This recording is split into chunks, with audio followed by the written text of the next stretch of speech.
4 रोज रह गए। सदर आरिफ अलवी ने कौमी असम्बली का इजलास बुलाने की समरी पर अब तक दस्तखत नहीं किए। न समरी मंजूर की न मुस्तरद की, सिर्फ ज़बानी मौक़िफ़ सामने आया है। ज़राए के मुताबिक सदर का कहना है कि ऐवान अभी मुकम्मल नहीं, कुछ मखसूस नशस्तों का फैसला होना बाकी है। निगरां वफाकी हुकूमत का कहना है कि अगर सदर इजलास नहीं बुलाते तो 29 फरवरी को कौमी असम्बली का इजलास हर सूरत हो जाएगा और आइन के मुताबिक होगा। 21वें दिन स्पीकर ऑटोमेटिकली इजलास बुलाता है, जो कि 29 बनेगी। नेशनल असम्बली अगर सदर नहीं बुलाते, किसी सूबे का गवर्नर नहीं बुलाता, उसका यही होगा कि 29 को ऑटोमेटिकली इजलास हो। मुस्लिम लीग नून के सेनेटर इसहाक डार ने कहा कि आइन में वाज़ेह है कि 21वें रोज स्पीकर को इजलास बुलाने का इख्तियार है। आजम नज़ीर तारा ने जियो न्यूज़ से गुफ्तगू करते हुए कहा कि अगर सदर मुमलिकत कौमी असम्बली का इजलास नहीं बुलाते तो उसका मुकम्मल मुतबादिल तरीक़ाकार मौजूद है। पहले ही इस दौर में बहुत बुरी मिसालें बन चुकी हैं।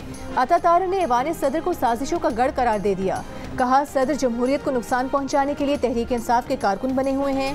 कौमी असम्बली के अरकान के नोटिफिकेशन हो चुके हैं, सदर इजलास बुलाएं। सेनेटर इरफान सिद्दीकी ने कहा कि सदर आरिफ अलवी का दौर पहले ही अफसोसनाक गैर जमहूरी वारदातों से भरा पड़ा है। पीपल्स पार्टी के रहनुमा सेनेटर वकार मेहदी ने कहा कि सदर एक शख्स की खुशनुदी की बजाय आइन की पासदारी करें।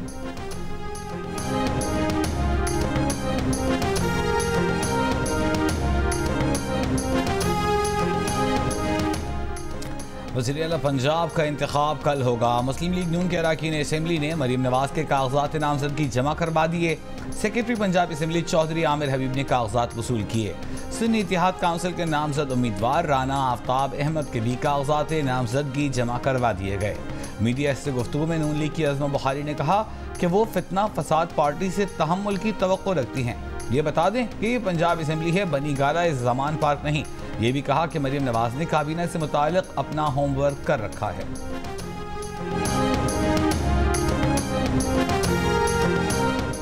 पंजाब असम्बली में सुन्नी इत्तेहाद काउंसिल के वज़ारत आला के उम्मीदवार राना आफ्ताब अहमद खान ने कहा है कि वो कल का इंतखाब जीतेंगे। पैवस्ता रह शजर से उम्मीदें बहार रख। कागजात नामजदगी जमा कराने के बाद मीडिया से गुफ्तगू में कहा कि कायदे ऐवान के इंतखाब के लिए ऐवान मुकम्मल नहीं है। हाउस मुकम्मल करने के लिए उनके लोगों को आने दें। उनके अरकान असम्बली को ऐवान में नहीं लाया जा रहा।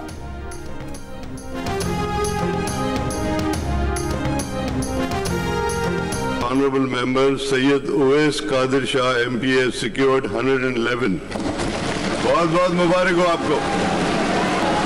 And Sofia Saeed Shah MPA secured 36 votes. Honorable member Mr. Anthony Naveed MPA has secured 111 votes. Mr. Mohammad Rashid Khan has secured 36 votes. Peoples Party के उवैस कादिर शाह स्पीकर और Anthony Naveed deputy speaker Sindh assembly मुंतखब। स्पीकर और डिप्टी स्पीकर ने 111 वोट हासिल किए। Speaker के लिए MKM Pakistan की सूफिया शाह और डिप्टी स्पीकर के उम्मीदवार राशिद खान ने 36 वोट लिए। मुबैना धांधली पर गुज़िश्ता रोज़ एहतजाज करने वाले PTI के हिमायत याफ्ता 9 आज़ाद अरकान और जमात इस्लामी के एक रुकन ने भी हलफ उठा लिया। अपोजिशन अरकान ने आज होने वाले इंतखाबी अमल का बॉयकॉट किया। वज़ीर सिंध का इंतखाब कल होगा। पीपल्स पार्टी के उम्मीदवार मुराद अली शाह हैं। MKM ने अली खुर्शीदी का नाम फाइनल कर लिया। पीपल्स पार्टी के नामजद वज़ीर आला मुराद अली शाह ने नौ मुंतखब स्पीकर असम्बली को मुबारकबाद देते हुए कहा कि आपने हुकूमत और अपोजिशन दोनों साइड्स को साथ लेकर चलना है। इजलास के बाद मुराद अली शाह का तहरीक इंसाफ की हिमायत याफ्ता आज़ाद अरकान से राब्ता इंतखाब के लिए हिमायत तलब की।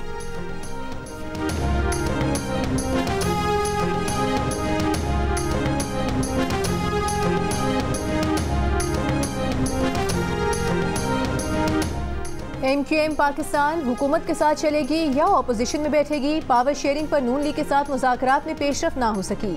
खालिद मकबूल सिद्दीकी की सरबराही में राबता कमेटी का इजलास। ज़राए के मुताबिक अरकान ने कहा कि MKM पाकिस्तान का उसूली मौक़िफ़ नहीं माना जाता तो अपोजिशन में बैठना चाहिए। राबता कमेटी मुस्लिम लीग नून के साथ आइंदा दिनों में मुज़ाकरात के बाद हतमी फैसला करेगी। MKM पाकिस्तान के तर्जुमान के मुताबिक अरकान ने मुख्तलिफ तजावीज़ पेश की। जमहूरियत के इस्तेहकाम और हुकूक के हुसूल के लिए जिद्दोजहद जारी रखने पर इत्तेफाक किया।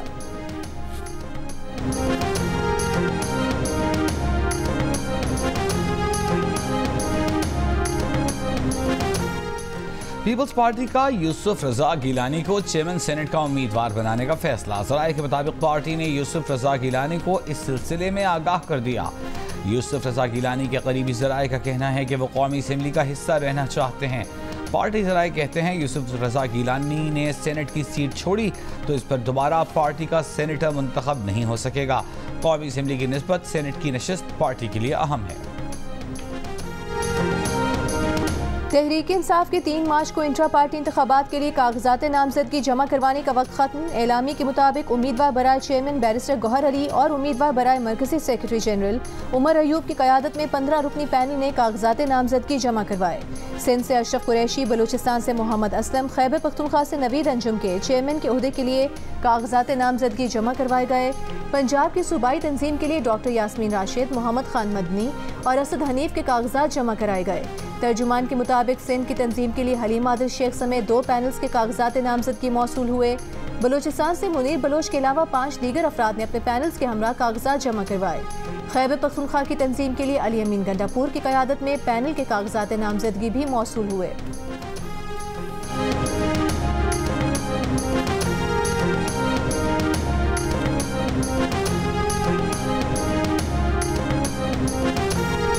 PTI के बानी रुकन अकबर इस बाबर ने तहरीक इंसाफ के इंट्रा पार्टी इलेक्शन को गैर कानूनी करार दे दिया।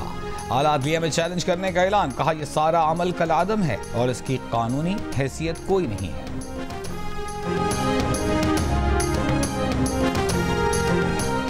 रमज़ान से 2 हफ्ते पहले ही फलों और सब्जियों के दाम बढ़ने लगे। लाहौर में प्याज की कीमत एक बार फिर 220 रुपए किलो हो गई। टमाटर 169 रुपए किलो, सेब और कीनू 400, केला 200 रुपए दर्जन तक जा पहुंचा। कोयटा में मुर्गी के गोश्त और अंडों की कीमत में कमी हो गई।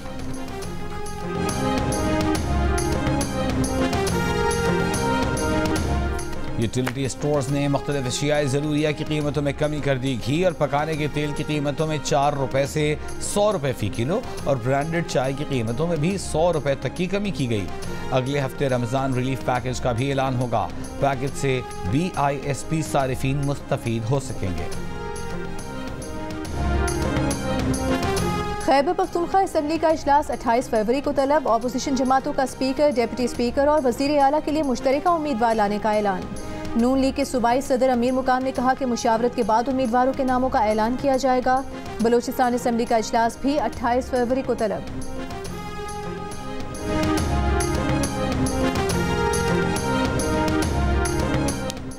पीपल्स पार्टी के रहनुमा खुर्शीद शाह ने कहा है कि पीपल्स पार्टी वफाकी हुकूमत में शामिल है, वजारतें नहीं ले रहे, लेकिन कानून साजी और दीगर मामलात में सपोर्ट करेंगे।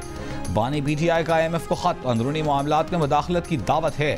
पीपल्स पार्टी के रुकन कौमी असम्बली खुर्शीद शाह सिंध असम्बली की आज की कार्रवाई में शरीक हुए।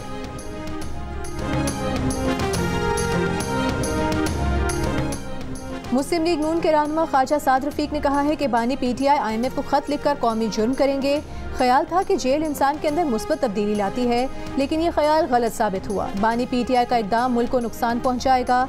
वर्कर्स कन्वेंशन से खिताब में कहा कि जिनकी हुकूमत नहीं बन रही वो कहते हैं कि धांधली हुई है, वो कानून का सहारा नहीं लेते, गलत बयानी करते हैं। नफरत, तकसीम और तासुब मुल्क को मजीद कमज़ोर करेगा।